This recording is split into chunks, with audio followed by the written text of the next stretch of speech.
Are you serious? We have breaking news coming out of Texas. I want to thank Sheila from Alabama for this report. 48 people in Texas have now acquired intestinal infection from the vegetables. 48 new cases, according to CNN, of intestinal infection caused by ingesting food or water contaminated with feces have been reported in Texas this past week alone. Now, you know I reported to you earlier this week about what's happening in Iowa and Nebraska, as it's a parasite coming off of the vegetables, probably the lettuce, or not sure exactly which one, but it was very severe, and it's a parasite that can create diarrhea for 57 days if untreated and can lead to death and dehydration and very devastating. Well, most of the reports coming from Dallas,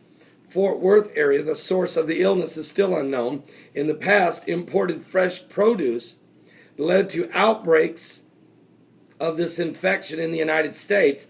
The Texas Department of State Health Services has not confirmed whether the latest reports are produce related.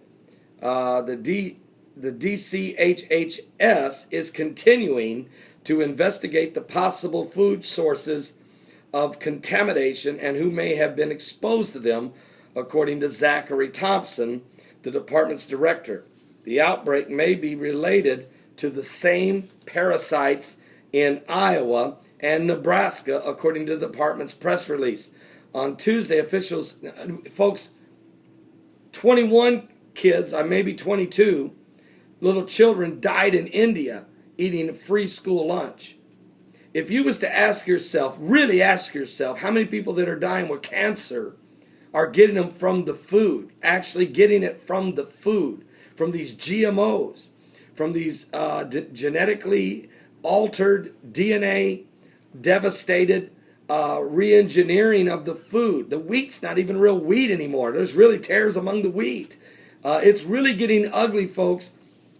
And you have to start worrying about depopulation and some of the actual Agenda 21 issues that's been raised by many of depopulizing the world. Now, I'm not saying that this is, but we've just got carelessness. We've got overabundance of just lack of cleanliness. There's just all types of things happening that's causing these diseases among the people. So again, breaking news coming out of Texas. 48 people have acquired intestinal infection, very similar probably, maybe the same parasites as received in Iowa and Nebraska. Pray for the folks. I'll be right back. I've got some more breaking news on the peace talks that John F. Kerry is involved in, and other information we'll tell you about that's taking place around the world. Give your life to Jesus Christ. Don't miss today's show, because that find of King David's palace, we're going to talk about it today. We're going to show you biblical prophecy in the book of Haggai, because it says they found in the storehouse, in this archaeological find, they found olive seeds. And I went to the Lord in prayer, and I prayed last night, didn't get an answer from the Lord. This morning he did. The Lord led me to the book of Haggai and said, is there any seed in the barn? And there's a great prophecy for Israel and the world in this book of Haggai. And yes, that storehouse they found is known as a barn, or the barn in the Bible is also known as a storehouse. Wow! I'll be right back. Don't go nowhere. Give your life to Jesus Christ.